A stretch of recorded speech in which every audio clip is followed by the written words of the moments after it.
안녕하십니까. 고향과 일산 지역의 방문요양 전문업체인 아들딸 방문요양의 대표 배종일입니다. 네, 지금부터 2024년도에 방문요양 서비스 받는 방법에 대해서 하나하나 설명을 드리도록 하겠습니다. 네, 집안에 거동이 불편하거나 혼자서 일상생활이 어려우신 분들은 국가에서 운영하는 노인 장기 요양보험에서 제공하는 이 돌봄 서비스를 저렴한 비용으로 받을 수 있는데요. 그 중에서도 가장 많이 이용하는 방문 요양에 대해서 어떠한 방법으로 서비스를 받을 수 있는지 총 3편에 걸쳐서 설명을 드리도록 하겠습니다. 네, 설명드릴 목차는 상편, 중편, 하편 이렇게 3편으로 나눠져 있는데요. 지금 설명드리는 건 상편이고요. 상편에서는 노인장기 요양보험 혜택을 받을 수 있는 대상자 기준이 어떻게 되는지, 그리고 등급 신청 및 등급 판정을 어떻게 하는지, 방문 요양 서비스 신청을 어떻게 하는지, 방문 요양, 요양보호 선정을 어떻게 하는지 설명을 드리고요. 중편에서는 서비스 계약 체계를 어떻게 하는지, 방문 요양 서비스 제공 내용은 무엇이 있는지, 일반 방문 요양과 치매 방문 요양의 차이는 무엇인지 설명을 드리고요. 마지막 하편에서는 방문 요양이 등급별 월가 한도액은 어떻게 되는지, 서비스 가능 시간 및 서비스 일수는 어떻게 되는지, 방문 요양 본인 부담금은 얼마를 내는지, 월 마감 및 본인 부담금은 어떻게 계산하는지, 그리고 등급 판정, 갱신 및 변경은 어떻게 하는지, 마지막으로 방문 요양 요약 정리를 해드리도록 하겠습니다. 네, 첫 번째 노인장기 요양보험 혜택을 받을 수 있는 대상자 기준에 대해 설명을 드리려고 하는데요. 조건이 두 가지가 있어요. 첫 번째는 나이 조건인데요. 나이는 뭐냐면 만 65세 이상 노인이 기본 대상이 됩니다. 자, 그러면 만 65세 미만이면 안 되냐? 그렇진 않고요. 만약에 만 65세 미만이라 하더라도 노인성 질병이라 그래서 치매라든가 뇌혈관성 질환, 파킨슨병 같은 것이 있는 분도 대상이 됩니다.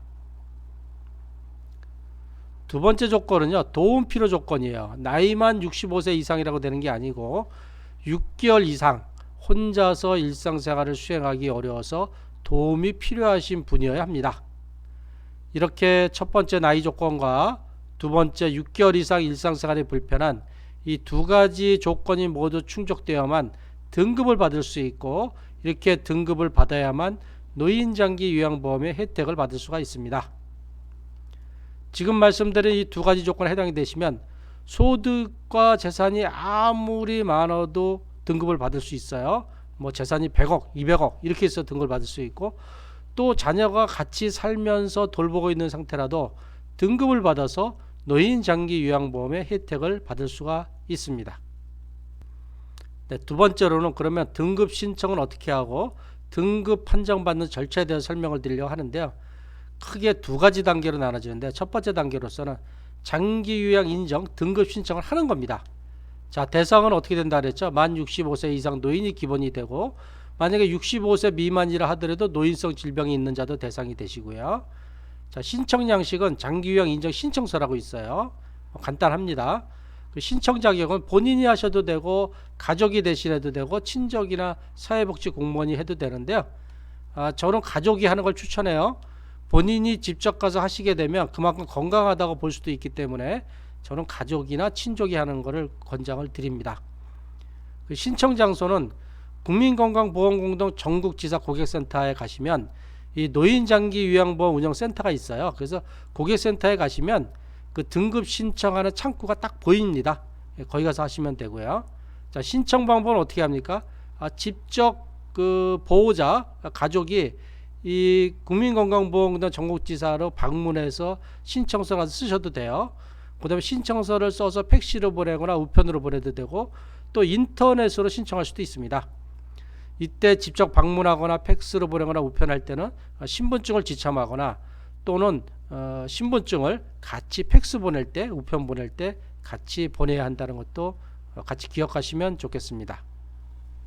자, 두 번째 단계인데요. 두 번째 단계는 이렇게 신청을 하면 공단에서 인정조사 및 등급 판정을 해요. 인정조사라는 건 뭐냐면 국민건강보험공단에서 한 명이나 두 명이 어르신 댁을 직접 찾아가서 장기요양인정조사표에 의해서 신체 상태하고 정신건강 상태를 같이 조사를 합니다. 이렇게 조사를 하고 난 다음에는 인정조사를 하면 이 공단의 직원이 의사소견서 관련 서류를 줘요. 양식을 주면 이 서류를 가지고 가서 병원이나 한의원, 보건소 등에서 의사소견서를 발급받아서 공단에 제출하시면 되겠습니다. 자, 그러면 이제 등급 판정을 하는데요. 자, 인정조사를 했죠. 그리고 의사소견서를 제출했어요. 이걸 참조해서 국민건강보험공단의 등급판정위원회라는 게 있어요. 여기서 최종적으로 등급 판정을 해요. 근데 이게 매일 하는 게 아니고 대부분 한 달에 한 번이나 또는 한 달에 두 번 정도 등급판정위원회를 개최해서 등급 판정을 하고 있습니다. 자, 이렇게 등급 판정이 완료되면 보호자에게 등급 판정 결과를 통보하고 관련 서류 3종을 주는데요. 그 서류가 뭐냐면 장기요양 인정서, 개인별 장기요양 이용 계획서, 복지연구 급여 확인서를 발급하게 되겠습니다. 자, 그러면 등급 판정이 완료된 겁니다. 그러면 등급은 어떤 게 있고 등급 판정 기준은 무엇인지 한번 펴러 볼까요? 자, 등급에는요 1등급, 2등급, 3등급, 4등급, 5등급, 인지지원등급 이렇게 있어요. 1등급이 가장 건강상태 안 좋으신 분이에요. 어떤 분이냐면 누워만 계셔 거의 꼼짝을 못 하시는 분, 이런 분이고요. 요거는 요런 신체 상태나 정신 상태로만 보는 게 아니고 최종 등급판정위원회에서 인정 점수를 매기는데 95점 이상이 되셔야 1등급이 되시는 거고요. 자, 2등급은 침대에 누워 계시는데 그래도 그나마 상체는 움직일 수 있는 상태, 점수로는 75점 이상, 95점 미만이고요. 3등급은 이 부축을 해야지만 거동이 가능한 상태, 혼자는 거동을 못 하시는 상태, 점수로는 60점 이상, 75점 미만이고요. 4등급은 이 지팡이 등에 의존해서 거동하시는 상태인데 점수로는 51점 이상, 60점 미만이고요. 자, 5등급은 치매 확정 판결을 받고 일상생활에 어려운 상태예요. 이 4등급보다 신체 건강 상태는 좀 더 좋긴 하지만 치매가 있으신 분, 이런 분들이 5등급을 받는다고 보면 되고요. 점수로는 45점 이상, 51점 미만이고요. 네, 마지막으로 인지지원 등급이라고 있는데요. 이분들은 치매 확정 판결을 받았는데 초기 치매라 일상생활은 별로 어렵지 않은 상태, 점수로는 45점 미만이죠. 이런 분들은 인지지원 등급을 받게 되겠습니다.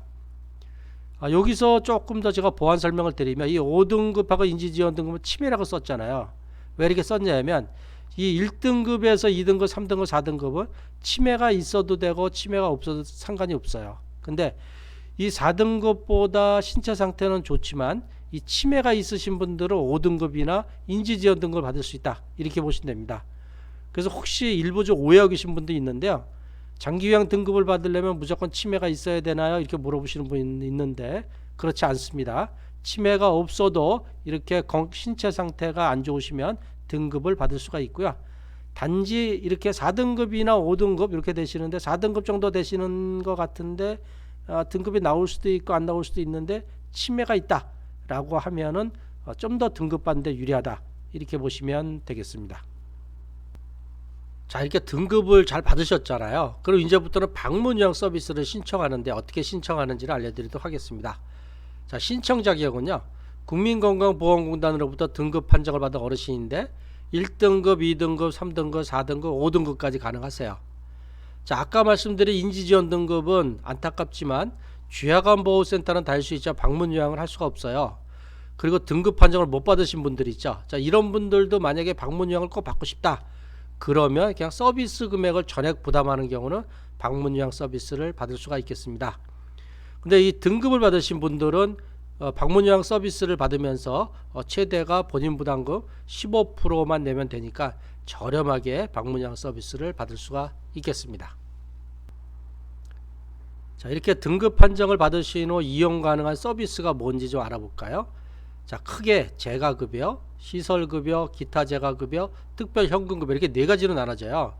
이 재가급여에는 제가 지금 설명드리고 있는 방문요양이나 인지활동형 방문요양이 들어가 있고요. 또 방문목요, 방문간호도 있고요. 또 많이 하시는 쥐약암보호센터도 있습니다. 그리고 장기보호도 있고요. 그 다음에 시설급여란 뭐냐면 저희들이 많이 얘기하는 요양원이에요. 요양원. 그 다음에 노인요양 공동생활가정이 있고요. 기타 재가급여라는 게 뭐냐, 복지연구예요. 지팡이, 휠체어, 전동침대 이런 거 같은 거고, 특별현금급여는 가정요양비가 있겠습니다. 네, 지금부터는요, 지금 이 설명드린 급여 종류 중에서 재가급여에서 방문요양과 인지활동형 방문요양 위주로 설명을 드리도록 하겠습니다. 네, 등급별 이용 가능한 서비스 종류를 다시 한번 더 표로 좀 만들어 봤어요. 자, 위에는 1등급, 2등급, 3등급, 4등급, 5등급 인지지원 등급이에요. 자, 재가급여 방문요양, 인지활동, 방문요양, 방문목욕, 방문간호, 주야간보, 단기보 1등급에서 5등급 다 이용 가능합니다. 자, 시설급여라고 노인요양시설, 요양원이나 노인요양 공동생활가정은 기본적으로 1등급하고 2등급만 이용이 가능하세요. 그러면 3등급하고 5등급은 이용을 못하냐? 그렇지는 않고요. 이 등급판정위원회부터 시설급여가 필요한 것을 인정받은 자, 다시 또 신청을 해야 되는데 뭐 가족이 수발하기 곤란하다거나 주거환경이 열악하다거나 심신상태 수준이 도저히 집에서 모실 수 없습니다. 이렇게 공단에 신청해서 공단에서 조사 나와서 인정을 받으면 3등급, 4등급, 5등급 어르신도 요양원에 들어갈 수가 있겠습니다. 그리고 종일 방문 요양이라고 있어요. 연간 10일 범위 내에. 요거 1, 2등급은 그냥 해당되는데 3, 4, 5등급은 치매가 있은 분만 가능하고요. 또 특별 현금급여 가정요양비 있고요. 치매가족 휴가제 단기보호급여는 1, 2, 3, 4, 5등급 인지지원 등급도 다 받을 수 있습니다. 그 기타 재가급여 복지연구라 그랬죠. 연간 160만원 한도 내 사용 가능한데 이것도 1등급, 2등급, 3등급, 4등급, 5등급 인지지원 등급 다 이용이 가능하시겠습니다. 자, 그러면 이제 방문요양 서비스 신청 어떻게 하는지 알아볼까요? 이 부모님이 거주하시고 있는 지역의 방문요양 기관이라 그래서 뭐 무슨 방문요양, 무슨 재가복지센터 또는 아들, 딸 방문요양도 이름이 다양한데요. 여기에 전화를 하시거나 또는 방문해서 제공받는 서비스 내용 및 방법에 대해 상담을 하시면 됩니다. 제가 왜 부모님이 거주하고 있는 지역이라 그러냐 하면 이 방문요양을 하게 되면은 이 사회복지사가 한 달에 한 번은 방문을 드려야 돼요. 그래서 너무 멀으면 좀 서비스하기가 어렵다. 그래서 가능한 한 뭐 부모님이 거주하고 계신 지역의 범위 뭐 1시간 이내 거리 정도면 괜찮을 것 같습니다. 그리고 부모님의 판정 등급이 몇 등급인지, 신체 상태가 어떤지, 거주 환경이 어떤지, 받고자 하는 서비스 내용이 뭔지, 또는 서비스 요일 월화수목 금요일까지만 원하시는지, 토요일도 원하시는지, 또는 시간 오전이든지 오후 등 이러한 필요한 기본 정보를 방문요양기관에 설명을 해줘야 돼요. 그래서 방문요양기관이 적절한 요양보호사 선정 및 서비스를 설계할 수 있도록 도와주시는 것이 좋습니다. 그리고 이제 국민기초생활보장법에 따른 본인부담금 면제자가 있어요. 의료급여 1종과 2종 수급권자가 있고 또 기초의료 수급권자 의료급여 1종은 감경을 갖다가 60% 감경을 해주세요. 이런 분들은 등급 판정 후에 시군구 또는 읍면 등에서 하는데 입소 이용 신청서 등의 추가 승인을 받아야지만 본인 부담금 면제를 받거나 감경 후 서비스가 가능해요.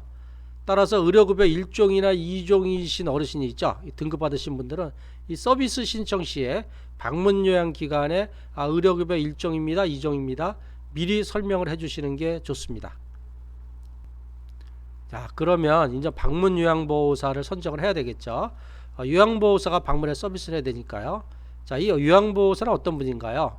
요양보호사란 일정 기간 요양보호사 교육을 이수하고 시험에 합격했어요. 합격해서 국가 자격을 취득한 자로서 장기 요양기관과 근로계약을 체결하고 소속되어서 서비스를 받는 부모님들을 건강하고 편안한 노후를 보낼 수 있도록 신체활동 지원이나 가사활동 지원이나 정서 지원이나 또는 인지활동 지원 등의 업무를 수행하는 전문 인력이다. 이렇게 보시면 되고요.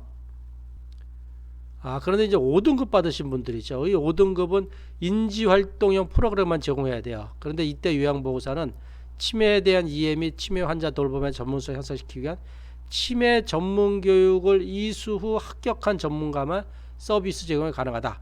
그래서 5등급 어르신은 이렇게 치매 전문 교육을 이수한 전문가만 해야 되기 때문에 조금 구하기가 좀 어려운 면도 있습니다. 네, 그럼 이제 요양보호사 선정 및 면접을 해야 되는데요. 이 방문요양기관에서는 수급자의 관련 정보를 참조해서 해당 시간에 근무가 가능하고 적합한 요양보호사를 선정해서 면접을 진행을 합니다.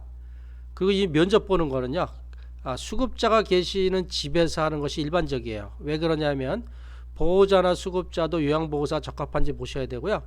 요양보호사도 역시 본인이 수급자에 대한 서비스가 가능한지 같이 판단을 해야 됩니다. 이때 면접 볼 때 참조사항을 보면은요, 자, 면접을 볼 때는 부모님의 신체 상태나 서비스 요구사항에 대해서 요양보호사가 서비스 제공 가능한지 살펴봐야 되고요. 이 수급자 어르신이 중환자인 경우에는 요양보호사도 중환자 돌봄 경력이 있는 것이 좀 좋아요. 그리고 수급자가 산책을 선호하시면 요양보호사도 산책을 선호하는 분이 좋습니다. 모든 요양보호사가 산책을 선호하지는 않습니다. 또한 부모님의 성향과 요양보호사의 성향이 어느 정도는 맞는 것이 좋아요. 부모님은 산책하는 거 좋아하는데 요양보호사는 집에 있는 것만 좋아하고, 또는 요양보호사는 바깥에 나가 산책하는 거 좋은데 부모님은 나가는 거 싫어하면 서로 맞지 않습니다. 이렇게 부모님과 요양보호사 간의 관심사나 성향이 맞으면 서비스 만족도가 높아지고, 성향이 맞지 않으면 만족도가 떨어지는 것이 일반적인 사례라고 볼 수가 있겠습니다. 네, 지금까지 방문요양 서비스 상편을 말씀드렸고요. 중편하고 하편은 밑에 고정 댓글에 링크를 걸어 두었으니 그거를 계속해서 보시면 되겠습니다. 네, 지금까지 고양과 일산 파주 지역의 방문요양 전문 업체인 아들딸 방문요양의 대표 배종일이었습니다. 아들딸 방문요양은요, 고양과 일산 파주 지역에서 아들과 딸의 정성과 사랑으로 어르신을 돌보고 있습니다. 만약에 어르신이 고양이나 일산 파주 지역에 계시면서 등급 신청을 하신다거나 방문요양 서비스, 치매돌봄 서비스, 가족요양 서비스가 필요하여 전화 주시면 언제든지 친절하게 무료로 도움을 드리도록 하겠습니다. 제 전화번호는 070-4800-2323으로 전화 주시면 되겠습니다. 네, 항상 건강하고 행복하십시오. 감사합니다.